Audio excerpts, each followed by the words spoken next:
Today I'm gonna reveal you how much I spent in 4 months in Manhattan. Hello everyone, I am Mary Jane. If you don't know me yet, I am a full-time traveler and a digital nomad, which means that I don't have a home and I rather stay around the world in different places. I change them all the time. One of the places I stayed the most is New York City.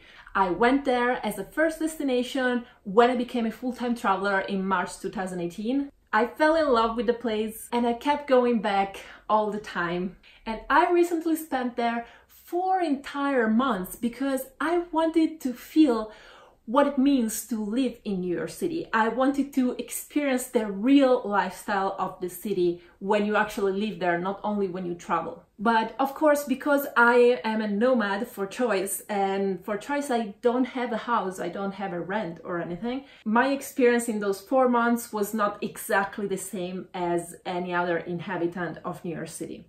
In fact, I didn't rent an apartment because it would be way out of my budget, and instead I included in the expense the 2 flights from Europe to New York and back. During these 4 months, I carefully noted every expense, even the minimum one, even the $1 one expenses. I noted them on my phone on an app, which is called Fudget, and I actually just became a premium member because I've been using this app for more than 1 year now, and it's been there every single day with me and I never changed it. So I really want to support this app. I'm gonna leave the link to download it down below in the description. So today I took all the expenses that I had in 4 months on Fudget and I wrote them down, and then I made categories of them. So I'm gonna list you for each category how much I spent, and then I'm gonna give you the total of the 4 months. I'm gonna list the categories from the most expensive one to the least expensive. Let's dive into it. First of all, the flights. So I had to go from Europe to the United States and back, of course. And for the flights I spent in total $450, which were divided by 200 plus 250. The $200 one I vlogged, and you can find the vlog. It's actually one of my favorite vlogs that I have ever done in this channel. So please, if you're interested, go check it out. Of course, to get such a cheap flight, I had to travel for a couple of days actually, but it was so much fun for me. And I'm gonna leave it in the cards here if you wanna check it out at the end of this video. I think it's a very fun vlog. Also, to spend so little on flights, one very important thing is that I travel with carry-on only. Although it was a bit crazy to go to New York City for 4 months while the seasons were changing with only a carry-on, I did it and I saved, I would say, a couple of $100 by not checking in any baggage. So I have a whole playlist about how to travel on carry-on only, how to pack light, how to avoid overpacking. If you want to check it out, you will find a ton of advices. The link is down below. Eating out and drinks. Here I included all the eating out sandwiches, dollar pizza slices. Also the times where I went with friends, so I had to spend a little bit more. Also all the drinks that I had, both just in the evening and with the meals. Everything I put in this category, and it was $444. If you're curious to know how I managed to spend so little in New York City, and especially in Manhattan because that's where I was living, you may want to turn on the notifications for this channel because next week I'm gonna publish the famous video that I promised you about where I ate for so cheap in New York, what are my favorite places in the city, the places where I save most of my money. Also, of course, another reason why I spent so little on eating out was because I cooked at home. Not as much as I'm used to here in Europe, but still I cooked at home quite a bit. So I have a category for groceries, and on groceries I spent $344. Here also, for the prices of Manhattan, it's not a very big expense. And the reason why I spent so little is that at the beginning of my stay in New York, I went out of Manhattan to Brooklyn, very far away, by car with a friend to buy groceries in bulk. And those things like rice, legumes, dried legumes, stuff like that, canned food, those things lasted me for the whole 4 months, of course. Next category is going to be clothes. On clothes, I spent in total $160. Of these $160, $75 actually were for a new pair of shoes. I needed a new pair of sneakers because I didn't have any. So I bought a pair of good quality Adidas sneakers. And the rest of the money, which is only $85, were actually items that I bought in thrift shops. I only shop in thrift shops since a few years because I think it's a great deal and I don't think we need new clothes.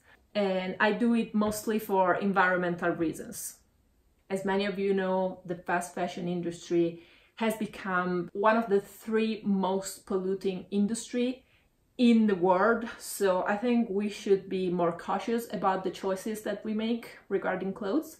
So I buy only used clothes. So especially because I went with carry-on there, so I couldn't bring so much clothes.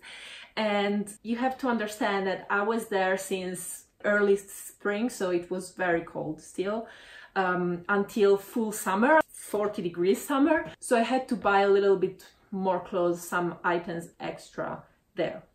Next expense is phone.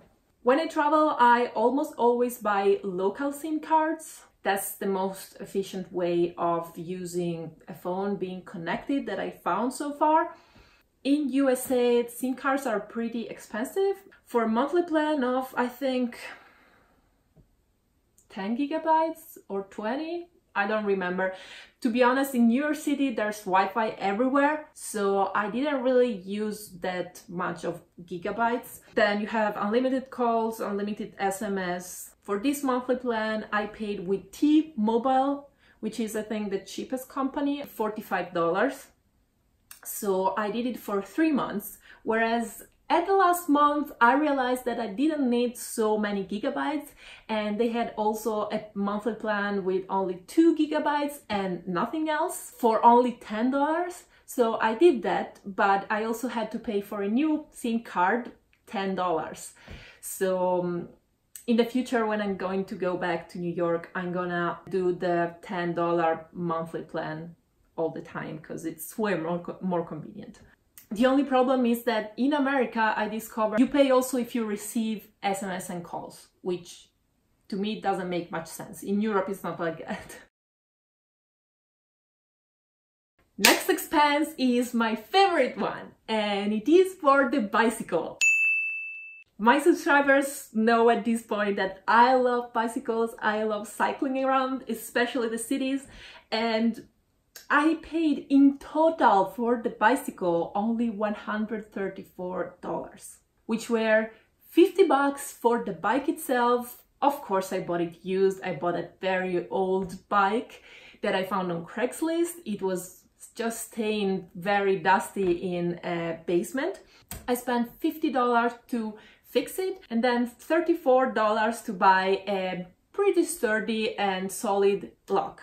I didn't have to buy lights because I took them with me from my previous bikes. So that's all I paid for the bicycle, $134. And it's been my mean of transportation for 4 months. And not only mean of transportation, it was, as I said in the video of how I afforded to stay in New York for so long, the bicycle was also a big source of entertainment for me.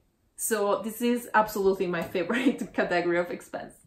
Next one is the expenses for the house. So I'm talking about cleaning supplies, toilet paper, all that stuff. And I spent $84.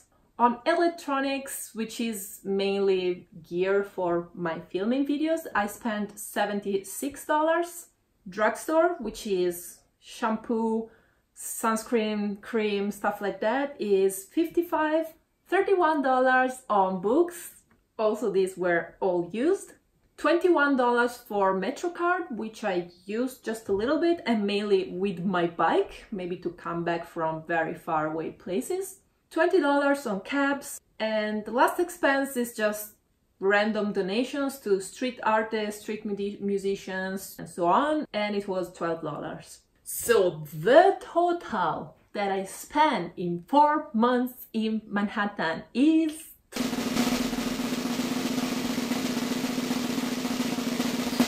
$1,986. That's all. I'm not kidding. And as you can understand, I registered all the expenses that I made. So this is all.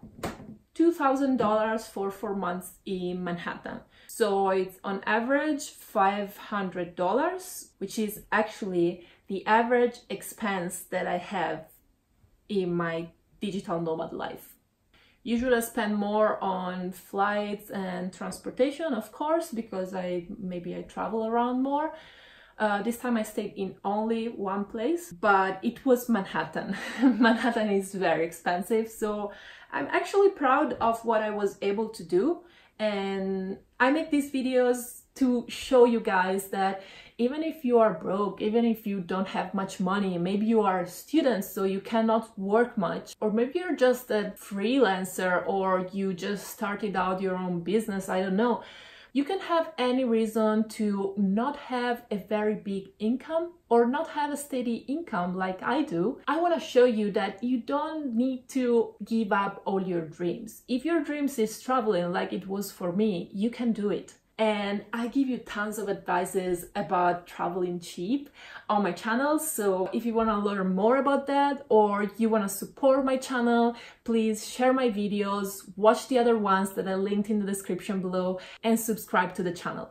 This video is actually the second part of another video that I already published, and I'm gonna link it here now in the cards. And it's a video where I show you how I could afford to live in New York City for 4 months on my ridiculous super tight budget. I know it's quite hard to believe, but it's all about lifestyle. You can choose a lifestyle where you have luxury objects, where you buy a lot of stuff, or you can choose to have a frugal lifestyle, but having other things to enrich your life. So if you haven't watched it yet, please go watch that video because it's very important to also understand and complement this video, which is only about data. It's only about numbers and money. In order to find free accommodation, you have to be very creative. If you want to find some inspiration, I have a video where in one section I talk about this, and it's the how to save money while traveling video. I'm gonna link it in the description below, but actually I'm thinking of doing an entire video just about this topic, about finding either cheap or completely free accommodation. If you're interested in that, comment down below so you let me know that you are interested, and I'm actually gonna do this video. If you haven't watched it yet and you plan on visiting New York City, you cannot miss my New York City on a budget travel guide, where in 15 minutes I explain you all the essential things you need to know in order to travel to the Big Apple without breaking the bank. Okay guys, please go in the description below and check out all the links that I suggested you. Thank you for the attention. I hope you enjoyed the video and I hope to see you in my next one. Bye.